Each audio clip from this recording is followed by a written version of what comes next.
Jonesy and Amanda. Jam Nation. 40 years ago, I first met our next guest. I was a segment producer on a television show. I was obsessed with Spandau Ballet. I've seen them every time they're here. I see Tony Hadley every time he's performing. And he's performing with us right here, right now, as our next guest. Hello, Tony. Here he is. Hello, good morning. Do you know, years ago, I was wooing Amanda to come and work with me on the radio, and I used your tickets as a carrot. This was 20 years ago, Wow. probably 21 years ago. You guys were coming to town. You were performing at Luna Park. And I said, you can take your posse of your mates. It got me over the line, and here I am. 20 years later. So we're talking about 40 years, we're talking about 20 years. How does it feel, Tony, to have this fabulous career that spans the decades? It's a bit of a weird one. I mean, when you start off, making music, I mean, we were a punk band when we first started. In 1976, we were playing all the punk clubs in London. And eventually we sort of became Spandau Ballet. And then in fact, this year is going to be the celebration of, to cut long story short, 45 years ago, which is ridiculous. And at that moment, you hope and pray that you're going to be around in 10 years' time, 20 years' time. I'm not sure I imagined I'd still be doing this in 45 years' time. Yeah. But I'm still loving it. And I remember when I was younger, because, you're all kind of, excuse me, kind of angry young men, and I'd be saying, yeah, Mick Jagger and Paul McCartney, they're so old, man, they should be giving it up. They were only about 32. Yeah. And here I am at 64, still cracking it. As I just said, I haven't had to drop any of the keys to the songs or anything. I had a quick story. So I was in Holland working with an orchestra. I worked with quite a lot of orchestras. And the conductor came over to me and he said, these keys, they're in the same key. I said, yeah, I sing in the same key. He said, but you're very old. I said, after I hit him. Not quite the compliment, it's half a compliment. But it happens to the singers. Elton John had to change his key. Rod Stewart had to change his key because as you get older, your vocal cords shrink, like most of you. Most of your I'm body not parts. going there with that one. But so you've managed to keep that. That's fantastic. Yeah, I mean, I studied with an opera singer for 2 years. I always exercise before I go on stage, and it's just keeping it going. I mean, Tom Jones is still singing like a dream. Yeah, he is, isn't and he? Tom's 82, 83, I think. So he's still singing really well. Jack Jones, the late Jack Jones, I don't know if he was one of the best crooners on the planet, and I knew him, I loved him, he was fantastic. I mean, I saw him literally just a few years ago at Cadogan Hall in London. He was still singing like an absolute dream. And I think it's about keeping it going. It's the minute you stop is the minute you've got problems. So You still look like such a stylish man. You're wearing a beautiful suit. You look fabulous. But it's interesting that you say that you sort of started punk started in a punk band, or you were punk, but because the new romantic movement is what I kind of remember Spandau Ballet as being, and I'm wearing a giant puffy shirt today. What was the most fun, crazy thing that you wore, and do you still own it?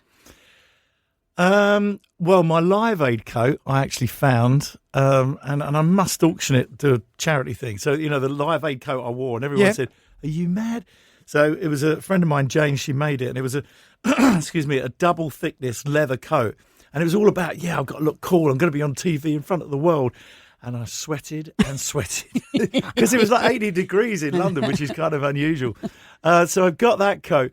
But one of the funniest, I had this outfit made, and it was a leather outfit with loads of poppers on it. And I had boots with fur on them and everything, and chains and everything like that. And I was at this art show in London thinking I was ever so cool. And all of a sudden the poppers started to come off.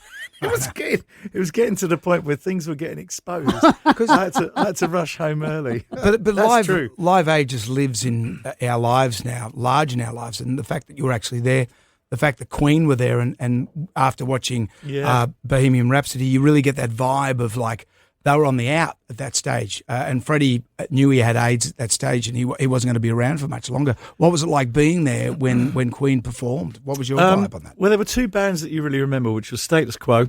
And I stood on the side of the stage with the late, great Janice Long and the Quo boys, Francis and Rick, love them. And literally they started rocking all over the world. And we just looked at each other and went, wow, this is really happening. I mean, 80,000 people in the stadium. And that was a moment. And then obviously the Queen boys, because they did an amazing sort of compilation of all their big hits and stuff. And I remember going in to see Freddie and the boys just before they went in. I said, look, just have a great show, guys. You're going to be fantastic.